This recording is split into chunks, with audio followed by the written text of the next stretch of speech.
welcome to part 2 of 2 about the two guys from Hollywood, Jon Robberson and Bill Chapman. Again, this is the second part of the series, so if you haven't seen the first part, make sure you go back to last week's episode and watch that. It's all about their day-to-day lives in Hollywood. This one's more about the spiritual aspects and things like that, so definitely take a listen. Make sure you get a good background on what we're talking about from part 1. Hope you guys enjoyed the show, and I'll see you next week.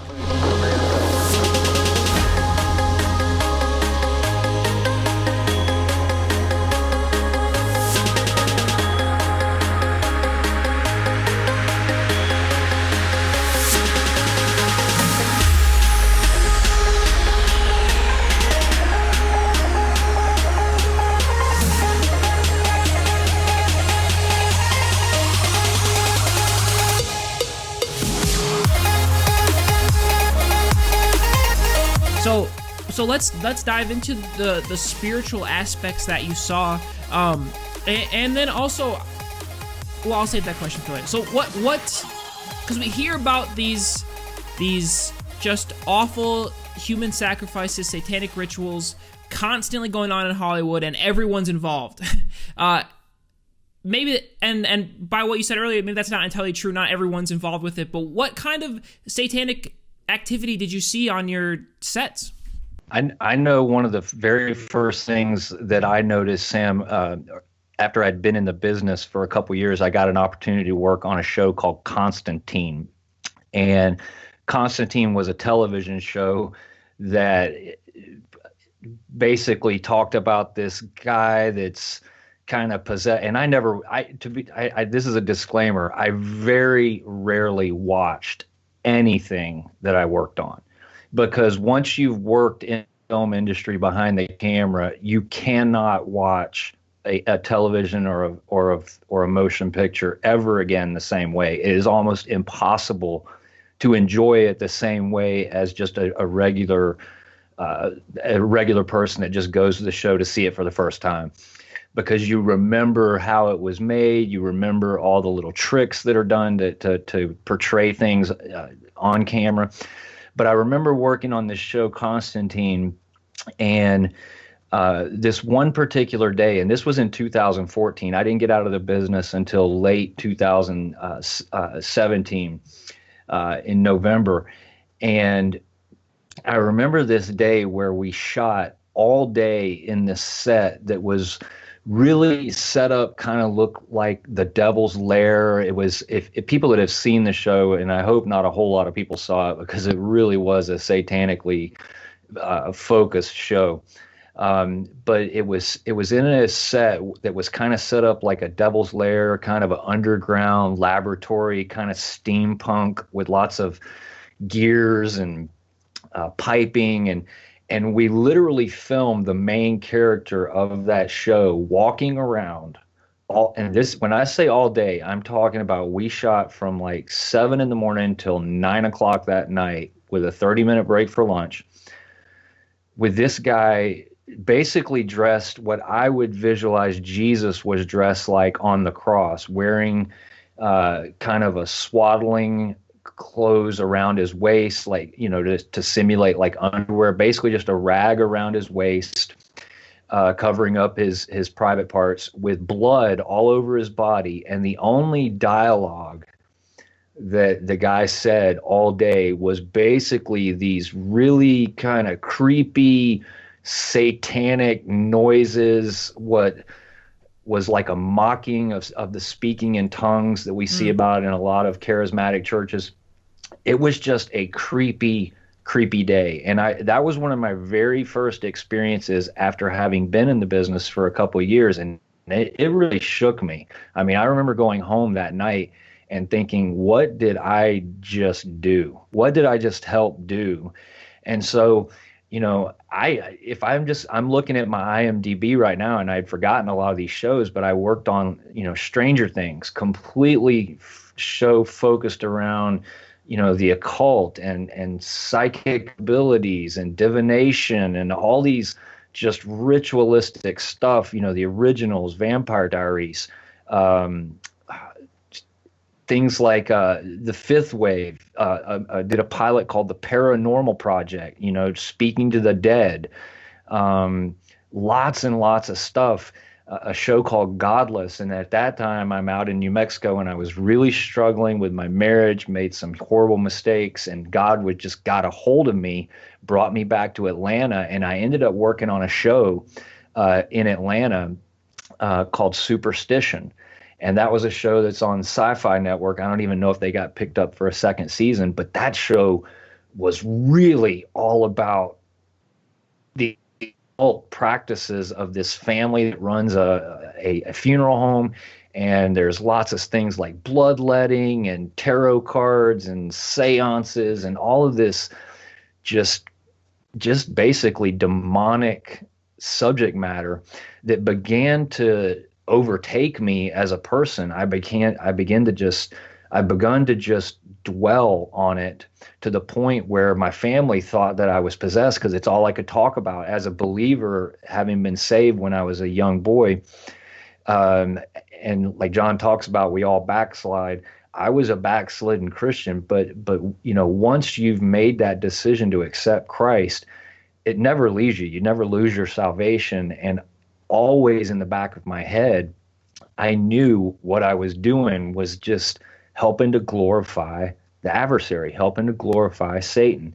And so that was kind of my last straw in the show Superstition. But just to touch back on the physical demands of the job, and John made a great point about the scheduling of going from working this particular shift and then being sent over to work with the shooting crew. You start at 6 a.m. on a Monday morning and you go for, say, 14 hours. Well, then there's what they call a turnaround time, which is the amount of time that is guaranteed for not only the Teamsters, yourself as part of the union, but also the talent, the actors, is given a certain amount of time that they have to be off. I mean, think of a truck driver that is forced to take a certain amount of time off between driving shifts. It's really the same type of thing. So a week-to-week schedule might look something. If you come into work at 6 a.m. in the morning on a Monday, after you've worked that 14 hours and then that turnaround takes place, you're going to come in on a Tuesday at maybe 8 or 9 in the morning. And then Wednesday, it's noon or 1 p.m. And then Thursday, it's 2 or 3, maybe even 4. And then by the time you get to Friday, you're going to end up going into work at 5 or 6 p.m. and working past midnight into Saturday. And we, in the industry, we always call that Fraturday, because you're working partially on Friday and into Saturday. And then you get off of work at maybe 5 or 6, in the morning on Saturday, as the sun's coming up, because it's no longer dark outside. You're filming overnight most of the time. And then you spend all day Saturday just trying to recoup, sleeping all day Saturday. And then you wake up, at 2 or 3 in the morning, Sunday morning, and you're like, okay, I'm hungry and I'm awake, but nobody else in this house is. And then Sunday you're walking around like a zombie, and then you start all over again on Monday. And so for 6 years, and then for John for 16 years, it's this cycle of just rotating around the clock, and it destroys any aspect of your family life. Especially, with me, I had a wife and 2 stepkids, and it took a real toll because you're never available. And when you are at home, it's all about getting to bed as quickly as you can, because you may have driven 2 hours back, from set back to your house. And, you only are off 8 hours between shifts. And so 4 hours of that's in the car. And then you get home and you've been drinking coffee or Red Bull or just, stuff to stay awake while you're at work.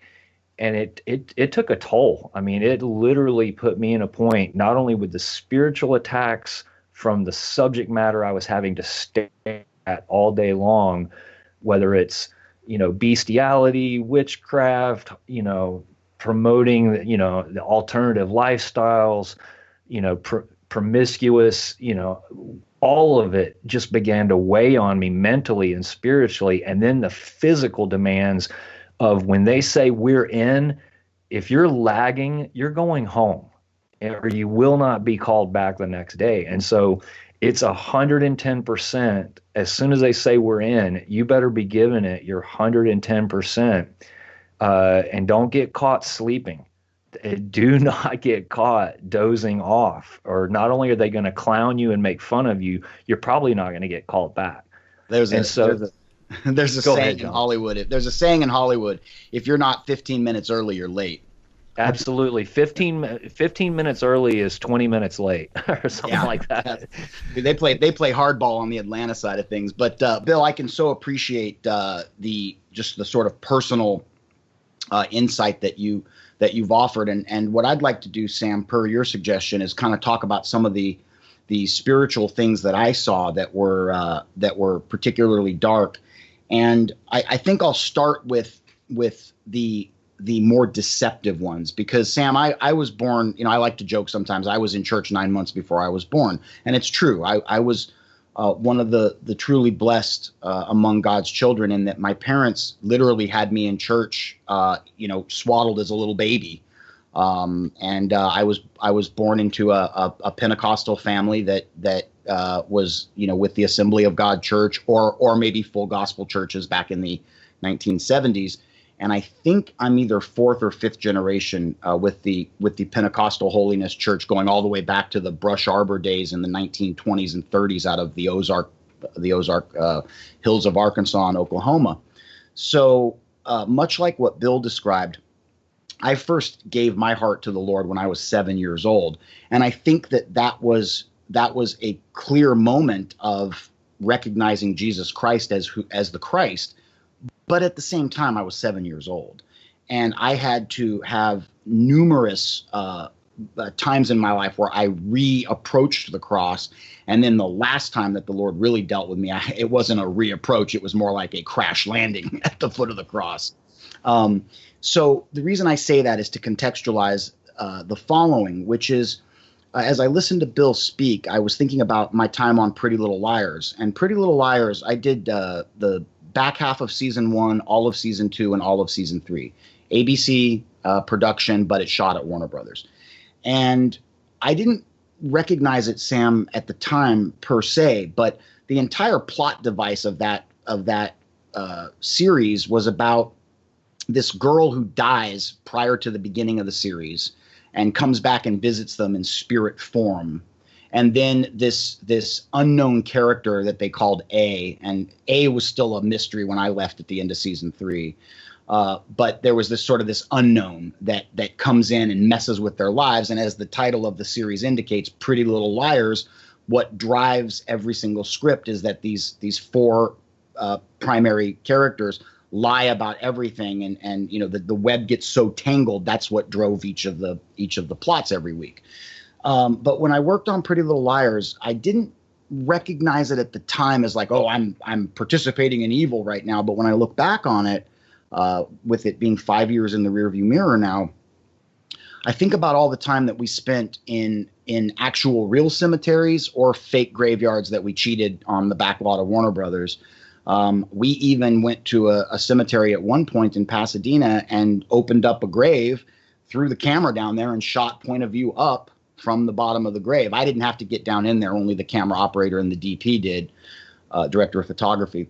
But that would be sort of the controlled kind of conditioning aspect. Remember, Sam, that it's not just the audience, the global audience that consumes the Hollywood product that's undergoing the controlled conditioning, but it's in fact the crew and the talent are also extremely susceptible to the controlled conditioning mechanism, which is one of the primary motivating factors of Hollywood and has been since day one.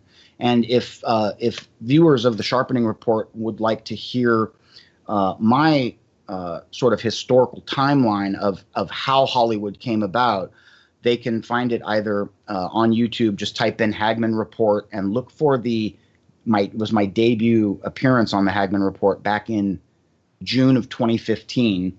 The title of that show is Hollywood is a Death Cult. And I described the beginning era of Hollywood in that. Or they can find a piece I did in July of 2015 on Caravan to Midnight with John B. Wells.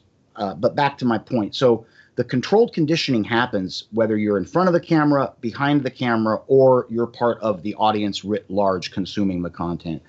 And so whether you're working, for example, I worked on some of the CSI franchises. I worked on CSI Vegas as a day player, and then several years later, toward the end of my career, I worked on CSI Cyber.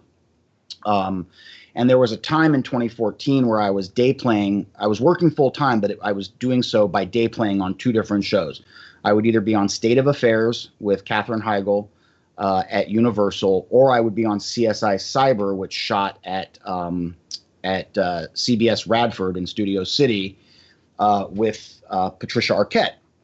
And both of those shows are not particularly satanic or demonic, except that both of them are that slow kind of Overton window Hegelian dialectic momentum of getting the consumers of the program to accept the entire Big Brother concept, the entire social surveillance grid that we're literally building around ourselves as we divulge our entire lives on things like Facebook and Twitter. And so even I would argue, I would submit that even that controlled conditioning aspect is Luciferian in the sense that without that acceptance by the masses who tune into shows like CBS Cyber or State of Affairs, the beast tech system cannot be brought into society as a whole. But there are a couple other stories I'd like to tell quickly, gentlemen, that are directly satanic in things that I witnessed. And the first was, oddly enough, it was a little indie project that I worked on during a hiatus period. I was already doing pretty big productions at the time, but I needed some work. We were on hiatus from Alias. And I worked on this show for just a couple of days. A church in LA somehow put together $750,000, and they were shooting a film about demon possession. And it was really strange because nobody on the shooting company or the crew was particularly Christian, but I guess there were some people from the church there because that's where the money came from. But I was the on-set dresser watching actors pretend to be demonically possessed. And then at the end of my first day on that show, it was the only time I've ever seen them do a burn on an actual stunt person. So they put a Nomex suit on with, wrapped up completely to here. And then they have this Nomex paste that goes on their faces, and then special effects lights them on fire.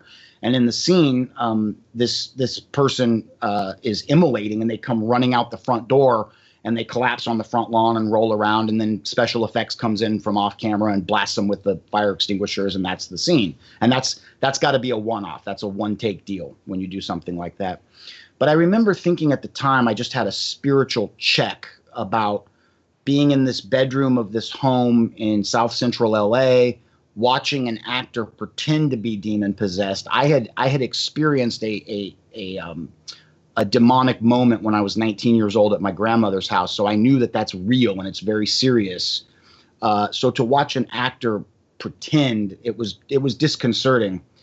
But the second story is one that I shared with Doug and Joe Hagman again on that debut broadcast, Sam, from back in 2015. And I was on a show.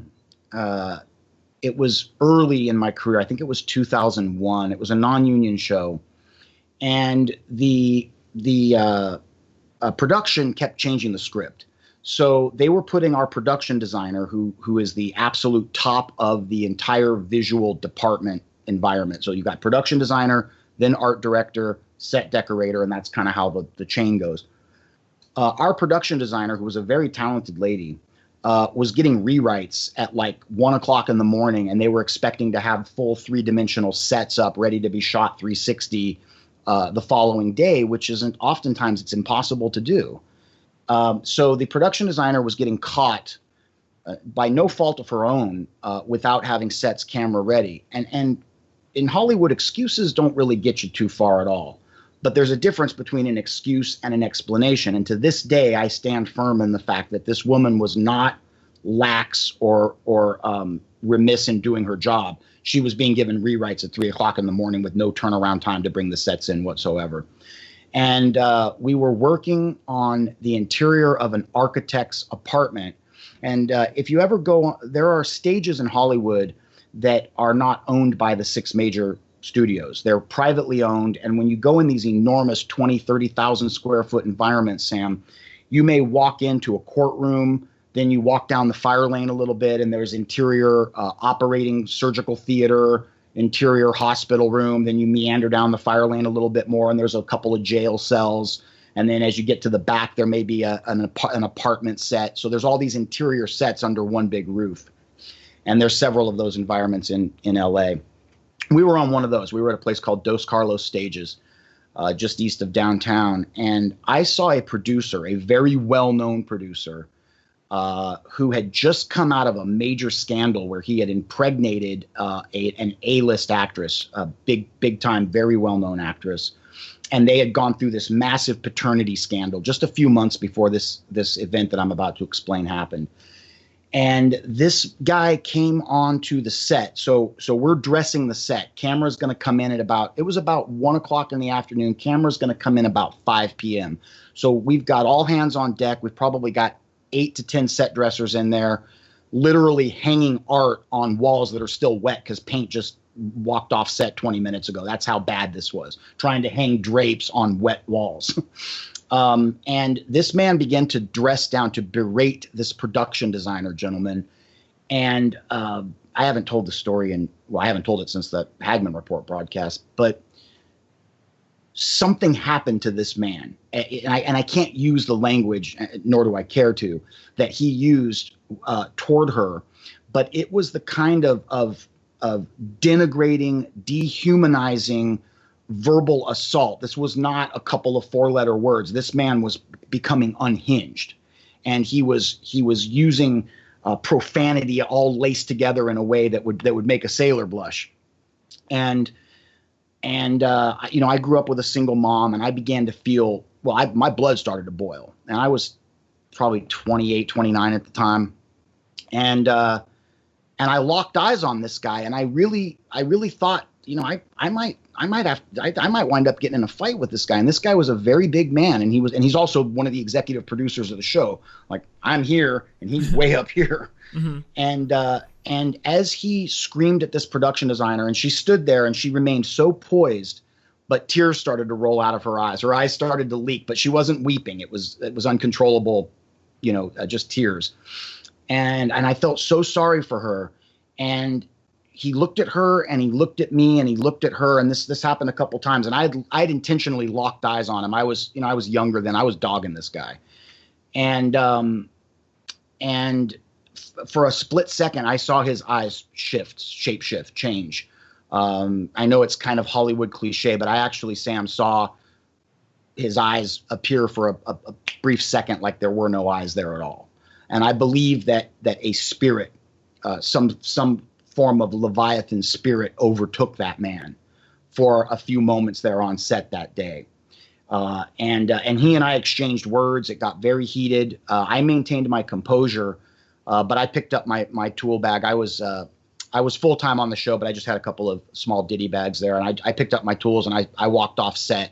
And it was a memorable moment because I thought I was just walking off my job. But so I had to go from the back of this enormous stage environment all the way back up to the front elephant doors.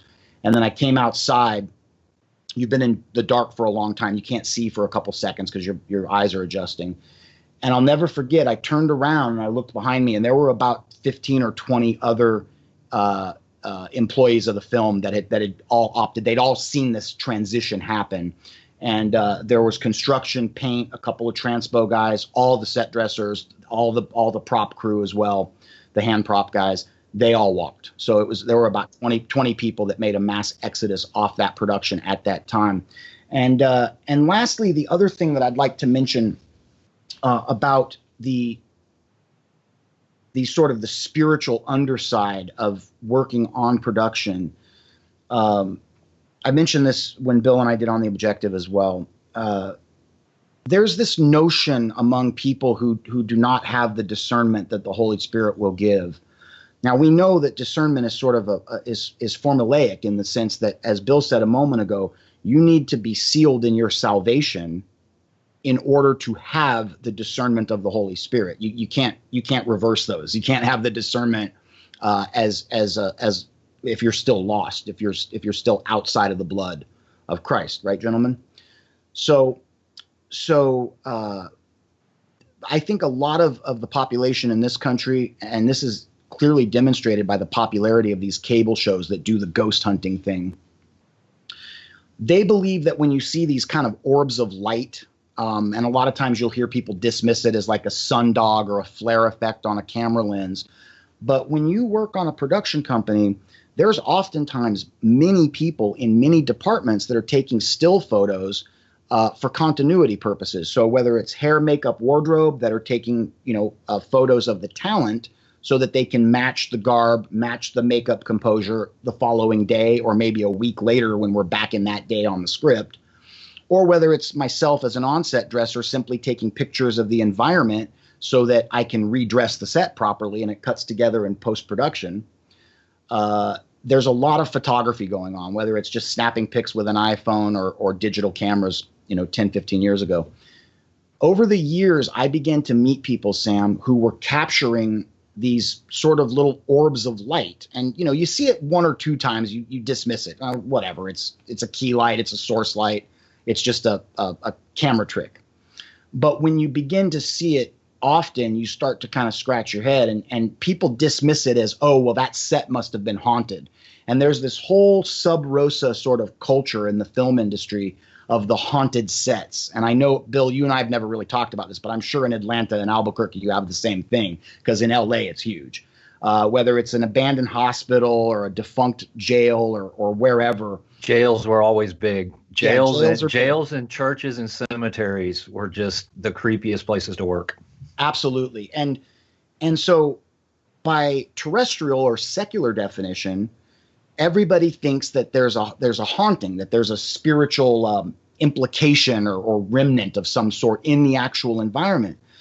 But I began to wonder if when all of these departments come together, and it's really sad because whether it's a really well-known A-list actor who's using their craft to, at the very minimum, Sam, teach humanity to deal with human problems in a humanist host of solutions. See, that alone will get you a one-way ticket to hell. If you live your life dealing with your human problems with a humanist toolbox rather than a spiritual toolbox, a toolbox that leans on God, which is what he wants us to do, that alone is a separation from the Holy Spirit. Anyway, I began to believe that when we came together to craft these deceptions, maybe there's nothing spiritually imprinted in these environments. Maybe it's the 100 or 200 creative spirits coming together in this sort of cinematic conclave, if you will. Maybe we brought it with us. And I never put those pieces together while I was in the industry. I didn't start to analyze it that way until I left. And the last thing I'll say, and I'll hand it back to you, gentlemen, is the last show I worked on, Superstore. I hated that show. I mean, I just dreaded going to work every day. This is, again, in the fall of 2015. One of the last episodes that we did, we were shooting on the side of the costume building on the back lot of Universal. It's the Edith Head building, and it's enormous. Property and costumes are in the same building, and I think the building is like 9 football fields or something like that of square footage. It's 4 stories, and it's just enormous. And I think it's the biggest prop house in America. And costumes is equally big. So we're on the side of that building, and construction's come out, and they've built a loading dock, and we're cheating it like the back of the Superstore that this host of characters work in, which is basically a Walmart. And the idea was some old man sits down on a sofa that's on sale, and he dies on the sofa. And now all the people that work at the Superstore are fighting over getting this sofa for an employee discount. And the manager of the store, who is this classic sort of Midwest kind of milquetoast white guy, pot-bellied bumpkin, who of course is a regular church attendee, what Obama called a bitter clinger, clinging to his Bible and his gun type guy. And he was the butt of every joke in every script. But of course, he's the Christian in the script. He comes outside and all the employees are fighting over the sofa on the loading dock. And at some point, the sofa's ignited. Somebody comes along and lights it on fire to eliminate this problem. And I remember the director, we were shooting MOS, which is without sync sound. So the director could talk while the scene is up. Without messing up sound. And the director began to instruct talent to start praying. And I became very uncomfortable because that's not real prayer. That's fake prayer. So we've got it. So imagine it's 12 o'clock, 1 o'clock in the morning, back lot of Universal. We've got this full-size sofa on fire, big flames, 15 feet high, lots of accelerant keeping it going. And now we've got all these people who are not believers pretending to pray. The fire is making their faces glow in a very creepy, eerie manner. And then the director, and I'll remember this till the day I die, then he goes, "Hey, everybody, start speaking in tongues, speak in tongues." And at that moment, even though I was still backsliding to a significant degree, I just quietly left. I left set. And as the on-set dresser, as the name implies, on-set dresser, you're really not supposed to leave set. But even at that time, gentlemen, I was like, you know what? We just crossed over from spiritually questionable to straight up blasphemy, and I'm out of here. I didn't walk off the job, but I walked off the set, and I was gone for a good 20 minutes. And then it was only a couple days later that security removed me from that show. And it was strange. It was, I think, a Thursday or a Friday, and driving to work that morning, I had no idea that would be my last day after many thousands of days working in the industry. But hopefully, Sam, that gives you kind of an insider's view of some of the spiritual trickery. Yeah, absolutely. That's really intense, and I applaud you both for being able to step up and walk off and leave that behind. It's definitely not easy. Everyone right now watching this show, imagine if you just quit your job right now and had no prospects on what you're going to do next and walked it. And I've heard you guys talk about you have to change your phone number, and that's cutting the cord because that means you can't get any more work. And just imagine doing that right now in your life, because it's what you're doing. It may be tied to satanic things, and obviously it is. And so just the amount of respect I have for you both to be able to do that, it's inspiring, and I hope people take that seriously as they go forward. And we're seeing in our culture now, to kind of make it more of a broader discussion, we're seeing in our culture, I just read a couple articles about how Hollywood is really starting to dig into these Christian films because people are hungry for God-centered films, and you can see that with the rising production value of many movies coming out now, and even Hollywood is diving into it. So what do you see their motive to be, and is that good or is that bad for our country and our culture? Well, me personally, I had the opportunity to work on a film called Woodlawn, which was a story about a football player that grew up in the South, a black football player that was recruited by Bear Bryant. And there's a character that's played by Sean Astin, who also played Rudy in the movie Rudy, where he's a pastor and he's bringing this town together and through the grace of Jesus to overcome kind of racism. I worked on a movie called 90 Minutes in Heaven with Hayden Christensen and Kate Bosworth. Dwight Yoakam was on that film. Fred Thompson was on that film. I got to work with Michael W. Smith, who was also in that film. Here's what I would say is that I know, especially from a Disney point of view, Disney produced a lot of kind of family-friendly, with just kind of a watered-down version of Christianity. And my honest opinion of some of those movies is they are doing that, but strictly from a marketing and a making money point of view, because they understand demographics and they know that there is a large segment of people that will not go see movies that are glorifying, premarital sex or witchcraft or, drug use, violence. There's a whole segment of people. So they're producing things that are palatable for that crowd as well. So, it's a trap that sometimes Christians will go to the movie theater, or they're renting, they're paying for Netflix every month, but they don't understand exactly that their money is going into the same coffers and the same pockets as the people that are producing the vile anti-Christian garbage as well. And so you really have to have a discerning mind as to what you're actually spending your money on when it comes to Hollywood. So, like I said, with Disney, they've produced plenty of stuff. ABC, Disney, that whole umbrella has produced plenty of things that we would consider absolutely anti-Christian, against God, but yet they're also going to put out these things at Christmas time, these movies that kind of have this spiritual flavor to them, and so people just really have to understand and dig into who's producing it, who's financing it. If you're really that concerned about not supporting this overall machine that is making the majority of their money by denigrating Christian values and morals. I worked on a ton of projects where, just like John was talking about, where, especially on a show like Superstition, where,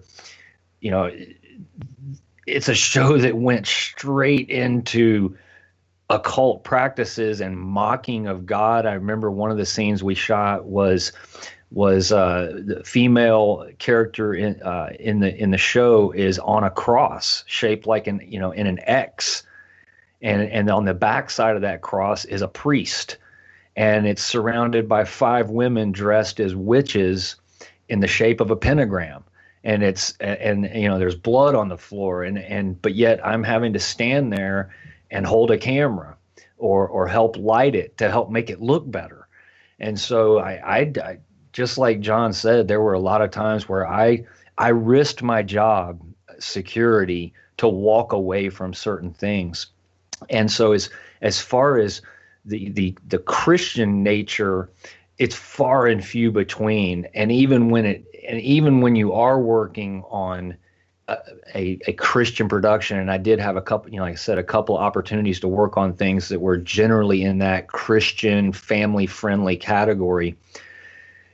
It's the money and the production companies are the same companies that are producing the garbage as well, for the most part.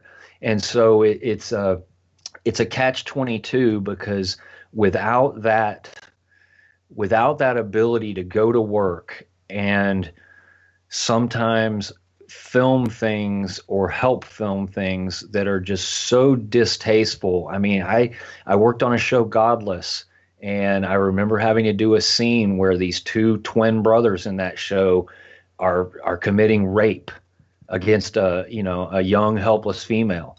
And then I remember we filmed a child being hung up by a noose, as part of the show. And so you've got the process where you have the real actor, a child who's, being shown where they're putting the rope and the hanging noose around the neck.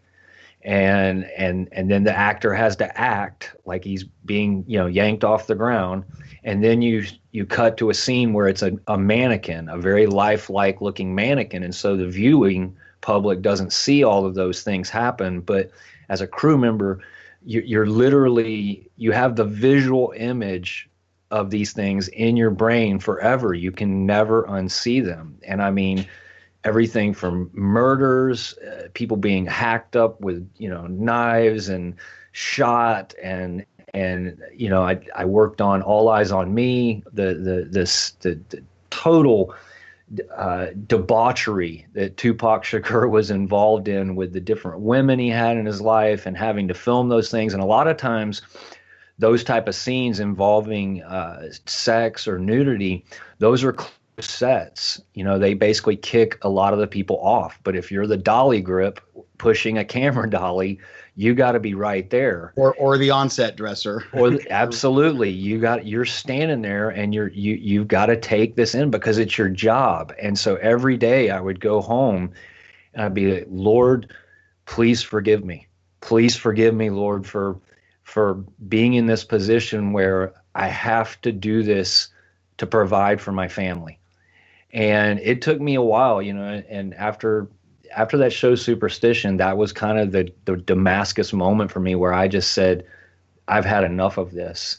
And you talked about changing your phone number. I was at work on a Thursday, did not show up on Monday, and changed my phone number. And it's a big deal. It's a big deal, because the only way you don't put your name in the classified ads to get work on a film set. It's who you know and who knows you, and what do they know about you from the word of mouth reputation that you've built for yourself. Because all it takes is a few people to say, no, that guy's a dirtbag. That guy, I don't like that guy. And they don't even have to give a reason. They don't even have to give a reason. But if the right people put out the wrong message about you, you will not work. You might as well hang it up. And so it's a lot of, you know, I used to say this a lot. Yes is the only acceptable answer in the film industry. Because when you start saying no to a lot of people about anything, whether it's, you know, can you do this? Can you, you know, we need an explosion. Can you make it happen? Or we need this to happen. Can you make it happen? If you start getting hard to deal with and you start saying no a lot simply because it means you going above and beyond to make something happen, you're just not going to get called back. And so it's a lot of, yes, absolutely, we can do that. No problem. Yes, absolutely. You know, and especially when you're talking with producers and directors and the talent, you know, the talent can say things like, I remember one thing in particular working on Stranger Things, and I won't say her name, but the lead actress in the show Stranger Things, she's been around Hollywood for a long time. But I remember we were doing a scene where she was running from the front door of the house to a car that was about 10 feet from the front porch. And so we're filming at this kind of abandoned cabin out in the woods in South Atlanta. And she was concerned about tripping over a rock from the front porch to the car. So at literally like 3 o'clock in the morning, if you can imagine, 4 grown men on their hands and knees with flashlights looking for rocks that were not there, and picking up, I mean, pebbles that were so small, I mean, the size of peas, to throw them out of her way so that she would not trip. But it was all just something in her mind. So there's a lot of things that would come out that maybe the talent would say, or the director would say, or the producer would say is hot. You know, it's a requirement. We got to do this. And as a logical, critical thinker, you're sitting there like, what are they talking about? What are you talking about? There's no rocks there. Why are you worried about rocks? There's no rocks on the ground. I don't see a rock. There's no rocks there. But yet you can't have that attitude. It's, yes, ma'am, we'll get right on it, ma'am. Bah, bah, bah, bah, bah. And that's the attitude. And so doing that every single day in order to secure the next day's work mentally just ruined me. It just, and like John says, the thing that you saw as kind of the sizzle of everybody just, you know, let's make this happen, you know, let's work together and get it done. At the end of the road, I was just like, are you kidding me? I just dreaded coming to work and leaving my wife, and knowing that if once I got in that car to head to work and she calls me and says, hey, I'm broken down on the side of the road somewhere, knowing that if I said, hey, I need to leave because my wife has a flat tire, that might be the last day you ever work on that show. And so you start having to make these decisions like, do I tell my wife she's going to have to figure it out in order that I have a paycheck to keep the roof over her head? Or do I, you know, and so it's those constant battles all day long. And that's just one. That's just one. Well, Bill, we're at about the 90-minute mark here. So I would suggest let's talk a little bit about the transition that you're going through and that I'm going through, because of course I'm still going through this transition as well. You don't escape what I call the golden handcuffs. I know Bill likes to call it the merry-go-round, and both are very applicable. But you don't escape a decade and a half in that environment overnight. You go through what Scripture tells us is a sanctification process. And of course, we could do an entire show just on the meaning of that word sanctification, because particularly with Bill Chapman and myself, it's so applicable. But Bill, I know that we would be remiss if we didn't explain to viewers of the Sharpening Report that I've been out since September of 2015, and our stories are different in the sense that you had a defining moment where you decided, I'm out. I was removed from set by security, and they decided I was out. Now, I was blacklisted from Universal. That still left Disney, Paramount, Warner Brothers, Sony, and Fox. But in Hollywood, everybody talks. So in reality, you get blacklisted from one of the majors, you're in pretty deep trouble. So you could say that the decision I made was by default. But what I'd like to do is I'll take a moment to do this, and Bill, I'll pass it back to you. The transitional period, getting out of this incredibly magnetic, and it's a very, Sam, it's a very closed circuit environment. And by closed circuit, I mean it's very much like the military in the sense that it's hard to describe exactly what it's like, but once you've been there, even for a short period of time, you get it right away. And what motivates so much of it is hypocrisy that is demonstrated through what we call political correctness, or some of the newer terms like identity politics or virtue signaling. These are the type things that sort of run the environment that Bill and myself escaped from.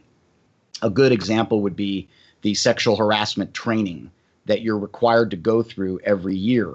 Both Bill and myself are required to be current on a passport safety training program.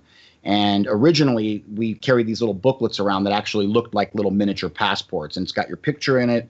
And then you have to go get certified with these stamps for all kinds of things, like operating heavy equipment, operating firearms on set, operating in open flame environments, aerial rigging. All of these things, Sam, are qualifications. And so whether you're operating out of Atlanta or Los Angeles, you've got to be part of this training program.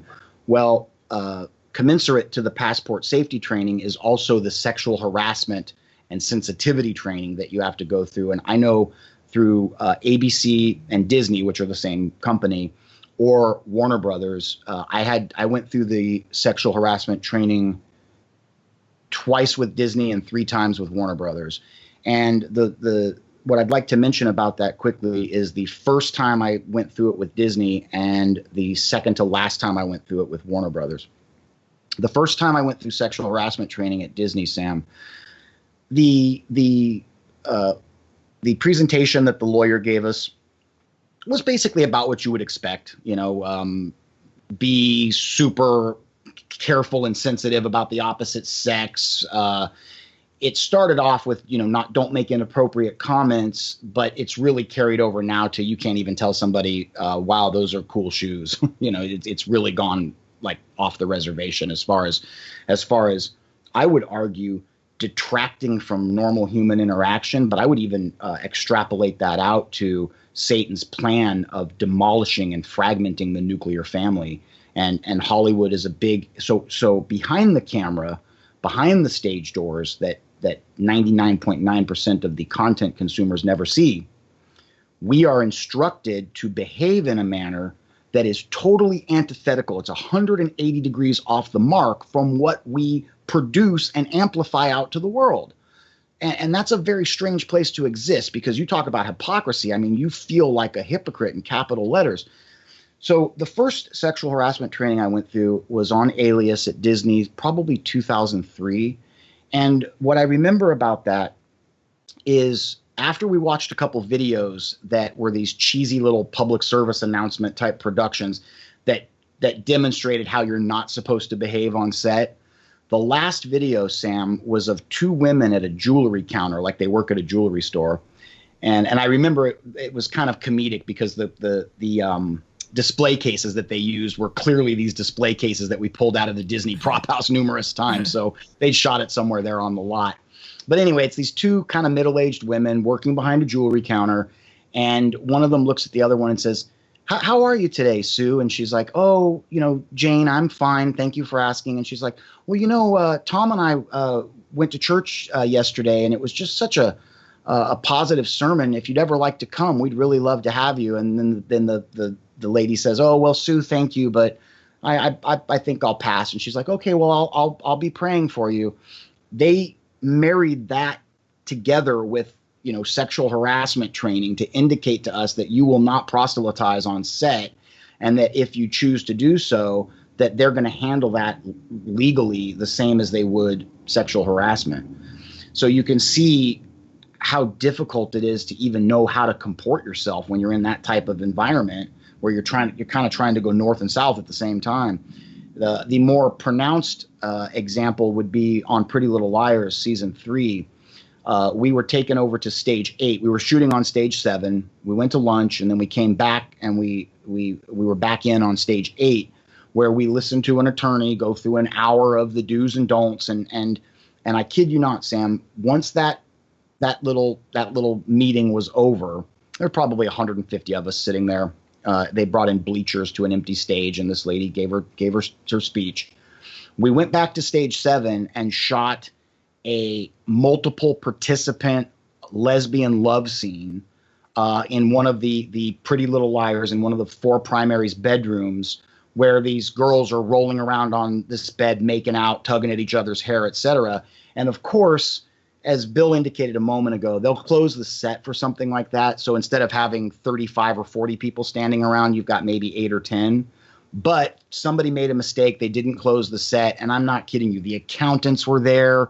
The construction foreman's there. The transportation captain's there. People who are typically offset and have nothing to do with the camera work. They're all standing around to view this or to absorb it. So that's the kind of hypocrisy that we worked in. And then it translated to me as a man. It became very difficult. I've said this publicly a few times, but the last couple years I was in, I felt like a walking civil war.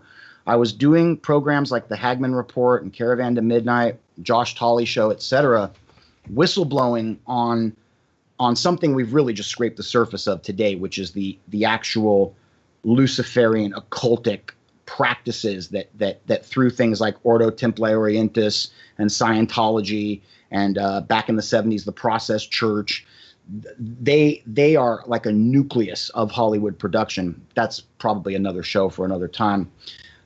If we really want to dive deep on that. But I was beginning to do some pretty decent shows about this. And yet at the same time, I'd do a big Hagman Report show on, let's say, a Wednesday night.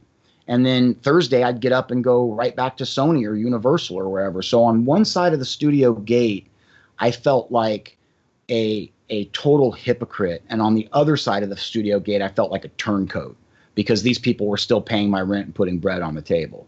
And I was always careful. You have to sign NDAs. You have to sign non-disclosure agreements, especially if you're going to work with the shooting company. So you need to honor those, because they will sue you into oblivion if you don't. So I was always careful, as I have been today. I haven't named a single name today. And I know that drives listeners and viewers kind of crazy, but there's a specific purpose for that, which is I'm not here to malign or besmirch anybody by name. These people are lost just like I was, but I'm here to try to explain how the overall monster works. And by way of my final comments for today, gentlemen, I want to talk for a moment, as I said, about the transition. The most frightening thing for me was knowing who I am, who the man in the mirror is. I didn't graduate high school. I left high school when I was 17 with a 3.5, but I was living on my own, paying rent at 17. I got in the restaurant business, got involved with people a lot older than me, and just kind of quit going to school. So I never went through graduation, no high school diploma, went to college, but really didn't have much of a talent stack outside of media. And in 2013, 2014, when I began to realize that my time in feature film and television production was going to be limited, the new media did not exist really yet as a viable resource where you could actually come in and do the job that I do today and make enough money to make a modest living. Back then, there was pretty much InfoWars. The Hagman Report was brand new. I'm not sure Sharpening Report existed yet.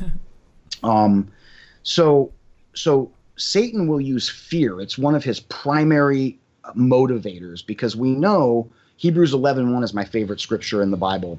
And Hebrews 11:1, of course, tells us that faith is the substance of all things hoped for and the evidence of things not seen. And I love that scripture because it indicates that fear and faith really cannot coexist. That's a light, dark, or oil, water type of relationship. There's no symbiosis there at all. You're either motivated from fear or you're motivated from faith. And from my personal experience, that would be, by spiritual definition, gentlemen, the thesis, if you will, or to what the last 2.5 years have been like. Learning to be motivated by faith rather than fear, because Bill, as you indicated in your comments a few moments ago, yes is the answer on set. And everybody hustles on set because they are afraid of losing their job. So I would argue that much of this massive motivation that it takes to bring, 100 or 200 people together who are all very job specific, very task specific, and get them to all work together like a finely tuned Swiss watch. Something's got to motivate them, and it's really not faith. It's to a great extent fear motivated. So for myself personally, gentlemen, from that time in 2015, and it really began in 2014 when I went to the Whitestone Conference and got baptized there, God began to work on me to replace the fear motivator with a faith motivator. And I am still going through that process today. And I wake up every day. Some days are harder than others, but I feel truly blessed to be on that path, to know that like Jesus said, if you're faithful in these little teeny tiny things, then I'll make you faithful in greater things still, and greater things yet to come. Sam, I remember about 6 months after I got booted out of the film industry, I was very, very blessed because I had an enormous cyst under my right kneecap, and I was able to get state disability. So I didn't have that white knuckle moment of like, oh my goodness, I have no income at all. I was able to decompress a little bit, went to some conferences, moved around the country a little bit, and while my knee healed, I had an enormous. I mean, it looked like I had a ping pong ball growing out of my kneecap. So during that period, God was working on me every day and really every moment. And I remember my dad. We were driving home from a baseball game, and he was like, "Son, what are you going to do? Are you starting to feel a little nervous? Are you starting to feel a little stressed? You've been out of Hollywood for about 8-9 months now, and the disability thing's not going to last forever." And he was exactly right. I remember this conversation very well. I went back to my hotel that night, and I remember I wrote it down on a piece of paper. Lord, I have faith, but please show me a direction soon because the resources are going to run out. And he always placed in me the reminder to keep working, to keep carrying water, be faithful, get up every day, get your empty bucket, go over to the source, fill it up, take it where the Lord leads, dump it out, and if there's time remaining in the day, repeat the process. And that's what I do to this day as the producer of the Hagman Report. It's an enormous responsibility to examine the news cycle, talk to the pastors and the mentors that I'm blessed to know, talk with people like Bill, and begin to formulate, okay, here's what's happening in the world. This is the Rolodex of people we know. We need to marry these things together and bring a 3-hour production Monday through Friday to hundreds of thousands of people. And then, of course, Joe Hagman and I do the Hagman Daily Show Monday through Friday as well. So I've got a co-host responsibility and a producing responsibility.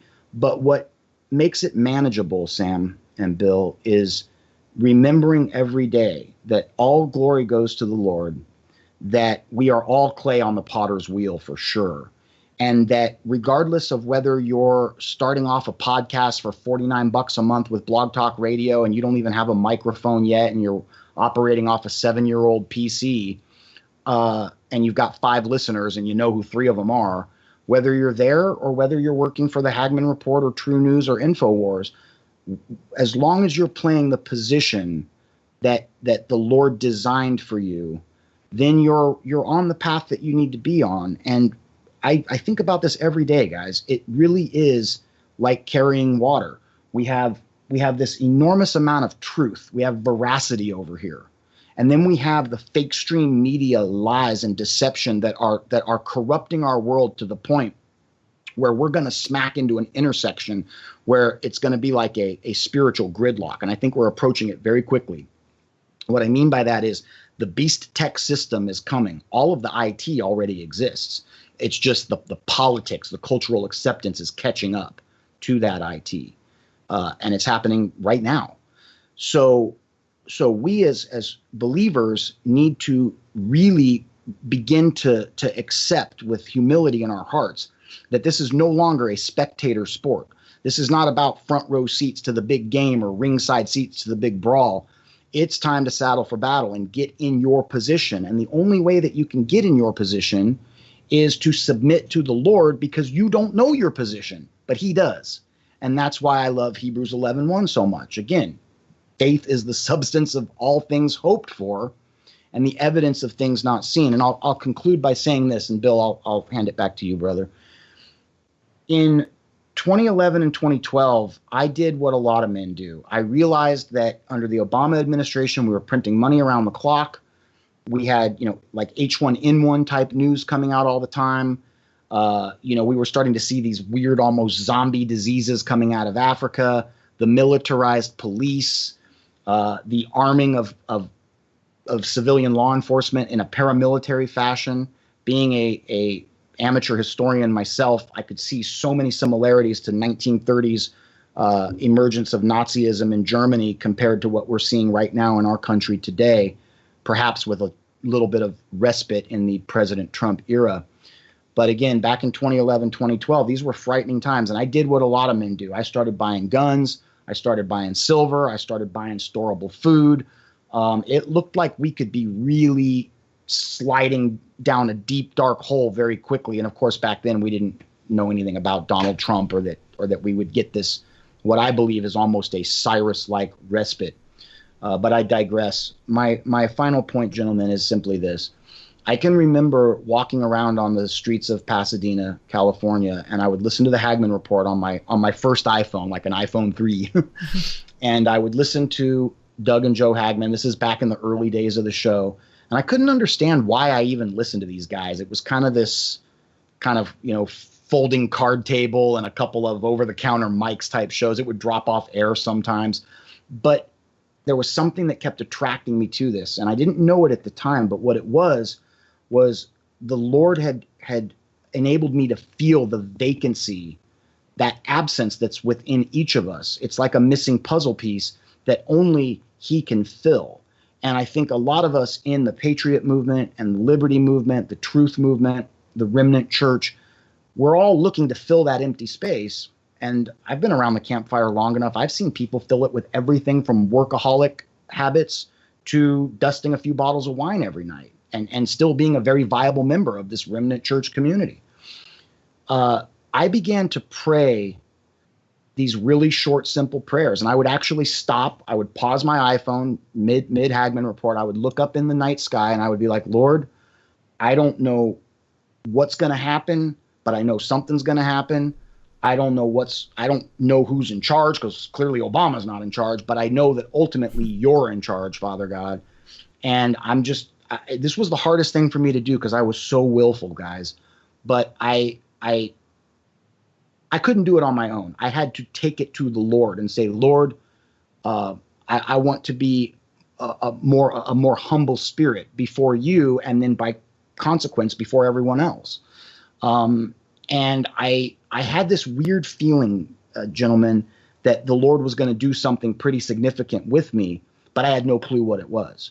No clue. Now, this is at a time where I had never even been a guest on any of these programs yet, let alone have a couple years of producing at this point.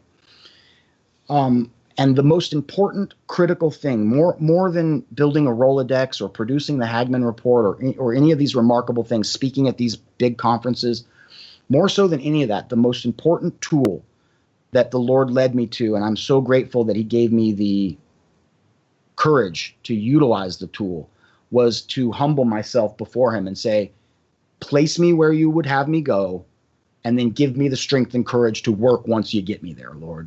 And that was the start point. And it would take far too much time than we have today to map out all of the way stations along the way. But I left Hollywood. I reduced my overhead by many thousands of dollars a month, and I went and lived in basically kind of a combination of a tent and a shack about 25, 30 yards behind my mom's house in the middle of nowhere in northern Washington state, up near the Straits of San Juan de Fuca. And it was a very strange lifestyle. I went from this beautiful Spanish-style apartment in Pasadena to literally kind of living like in a shack. I had extension cords running from my mom's house out to give me power. And I lived that way for a little bit over a year. And there was, and I guess I'm saying that to say this, that coming out of Hollywood, the Lord made it clear. It's like he said, John, I love you enough. I will show you, like you're in the middle of the swamp, John, and you need to get out of the swamp. So I will show you the next lily pad, but it is up to you to trust me to jump to that next lily pad. However, back to Hebrews 11:1, I am not going to map out the entire chain of lily pads that takes you out of the swamp. You're going to need to exercise that faith tool and jump from one to the next to the next. And in closing, I'll just encourage anyone who is listening to this or viewing this on YouTube and joining the Sharpening Report. Myself and Bill Chapman both are more than willing to directly talk to anybody who's in entertainment. We've got an enormous project. We'll talk about that at a later date. But there are team members from the Hagman Report, from WorldNet Daily, and some of the other platforms who are coming together in a collaborative effort. We have a big project that's going to drop in the spring, early summer. And we really want to speak with people who are in the entertainment industry and want to come out. I believe, Sam and Bill, it's been really incumbent on my heart that God is going to bring an exodus of people out of film and television, music video production, commercial production, etc., because I know the type of people that are in it, and they're amazing people. They're so dynamic, so capable, talent stacks that you wouldn't believe. But like I was, they're lost. Sam, with your permission, I'm going to give out my email and Twitter. Mm-hmm. Thank you. So I can be reached at robertsonjon@gmail. It's ROBBERSONJON@gmail.com. Please note something about Hollywood or film production in the subject line. Because I produce the Hagman Report, I get just an enormous amount of email every day, and I truly want to prioritize email from anybody. I don't care if you're working in Toronto, Vancouver, Rome, London, New York, Hollywood, wherever you're at. If you're working in production, please contact me. I'll get you in touch with Bill. I think he'll drop his contact information as well. Also, I can be contacted on Twitter. I can be DM'd. I keep the DM open. And that's just, again, it's Roberson John, at Roberson John on Twitter. I know, I'll make this my final remark. I know that somebody's going to hear this who needs to either speak with me or speak with Bill. And we're here for you. Neither of us believe in like any kind of quasi-celebrity status. We do our best to remain directly in contact with people, although we're both busy. But it's important to us to support you, particularly, again, if you're coming out of the production environment. And Sam, I just want to thank you so much for your hospitality and giving us the amount of time that you did today on the Sharpening Report. It's my first time on, and I had fun. Thank you, Sam. Absolutely, it's a pleasure. Bill, do you have any closing statements that you want to speak? Yeah, I'll be pretty brief. When I decided to get out of the film industry in early November of 2017, I was in a world of hurt, spiritually, trying to put together a marriage that I intentionally, through my own selfishness, had crippled practically, and it's hanging on a thin thread and allowing a lot of things like the industry, the time apart, the temptations that are there. I was using drugs, mainly marijuana, but there were other temptations there to use prescription pills that are rampant among industry members, cocaine, all types of things that are out there that people use to get through this process of getting up and going to work every day. I'd allowed a lot of those things to take a hold in my life. And this moment, this Damascus moment in end of October, early November of 2017, working on this show that I knew in my heart was just so satanic in nature, God just did something inside of me that I literally cannot explain, where it was just I couldn't speak in a discernible or a understandable tone of voice. I just was a mess. I literally was a real mess, and people around me thought there's something wrong with this guy. There's something wrong with this guy. But I made the decision to leave the industry, and my brother, my younger brother, said, I want you to get out of Atlanta. You got to get away from the influence. You got to get away from the noise. You need to rest, and you need to recuperate mentally, physically, spiritually. I want you to come up to live with me for a little while and just get away from everything. And so I left Atlanta, changed my phone number.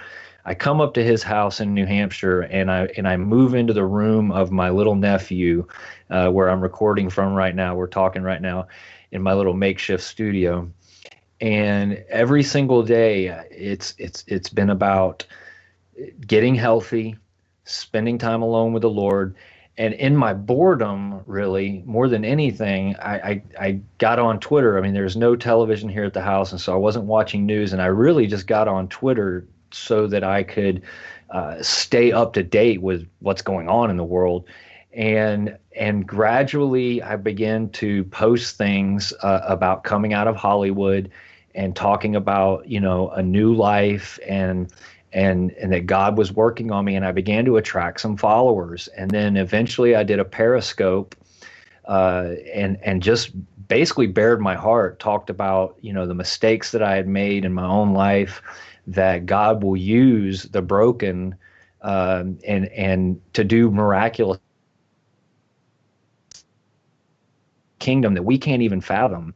And I literally felt like coming from being a best boy grip and a dolly grip and in charge of a crew of men, to literally having nothing to do all day to really bide my time except read the word, try and communicate what God is sharing in my own life with other people via this social media platform. Things began to build, and like I said, I drew the attention of Stephen Menking on the Objective, and that kind of led to my relationship with Jon.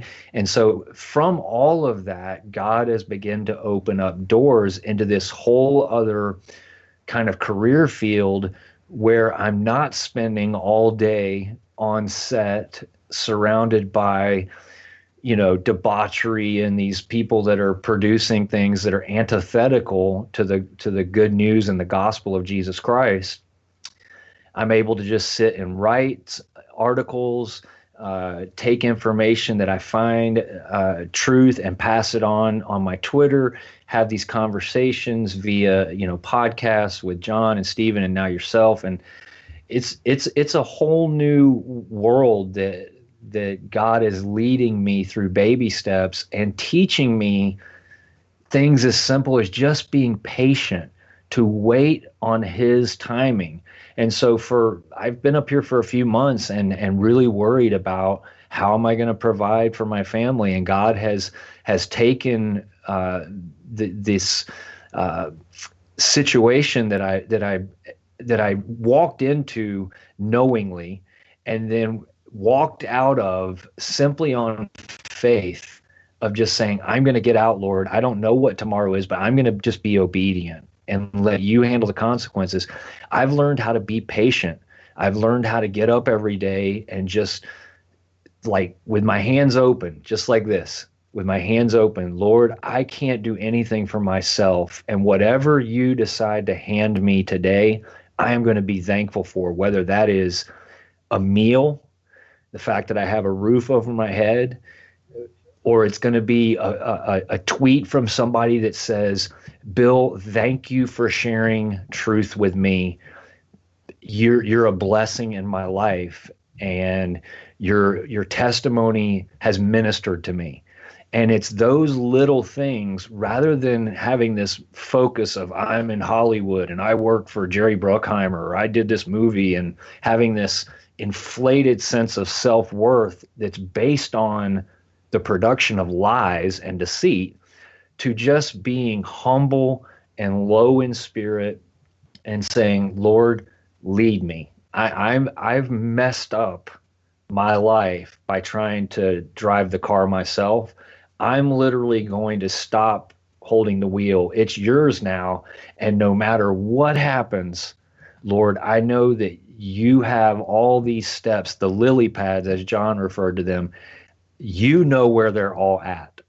And we're not in the why or the how business. Once you decide to turn your life over 100% to Jesus and to the Lord Almighty, you're not in the how and why business anymore. You're just you're kind of in the yes business, like, the film business.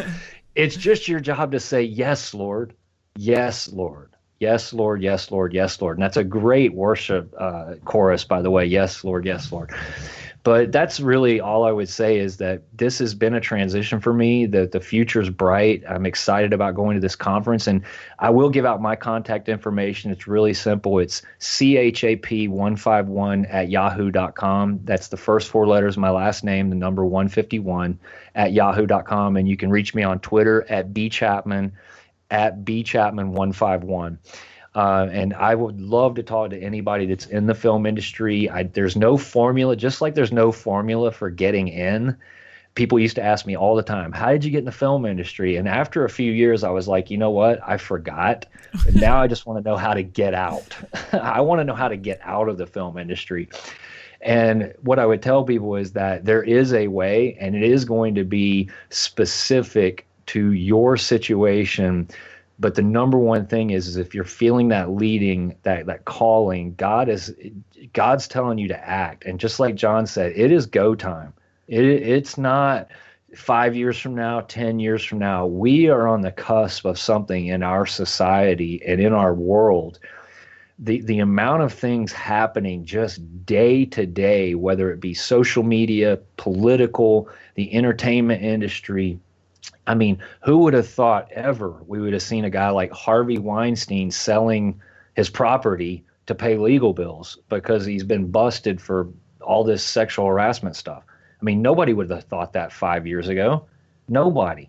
And so with our president that we're blessed by the Lord to have in office, it is our Cyrus. And this is the time in history where the remnant members of the church have to stand up.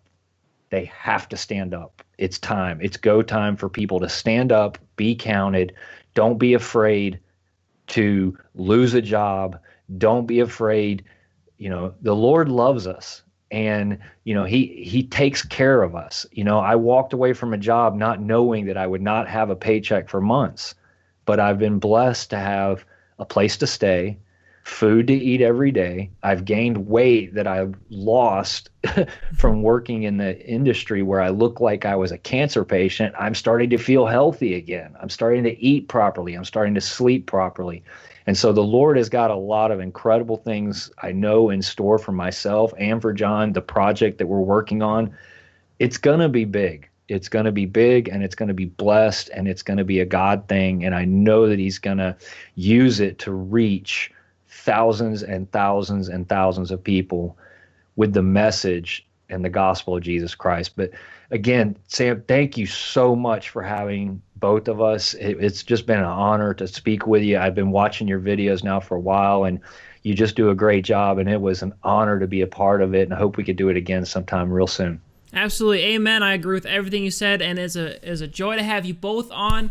I look forward to having you back, especially when that secret project launches. We can have you back on and talk about all the people you're reaching and the gospel that's spreading. But guys, that's the show for this week. It goes back to Genesis 50:20. Satan has a plan for evil, but God has a plan for good, so that the multitudes will be saved. And it's exactly the same thing with Hollywood. We spent a lot of time talking about the dark underbelly of it all, and we finished on a high note, like we always like to do on the Sharpening Report, of the Lord is going to lead people out of Hollywood, and those gifts are going to be used to spread a message not of nefarious purposes, but one of truth, of love, of unity, and that's what's going to change our world. That's what's going to bring us back to focused on God, and I am confident that the people with the gifts and the skills are going to rise up, and we just got to get them together, and that's how we're going to change, and that's it. And so if you hate Hollywood, good for you, but be ready for those people. Love the people coming out of Hollywood, because they need it, and they're going to be used for good. So guys, thank you so much for watching the show. I'm not going to ask you to like, subscribe, or share, but I appreciate it if you do. And I hope that you enjoyed the show, and I hope they have a great week.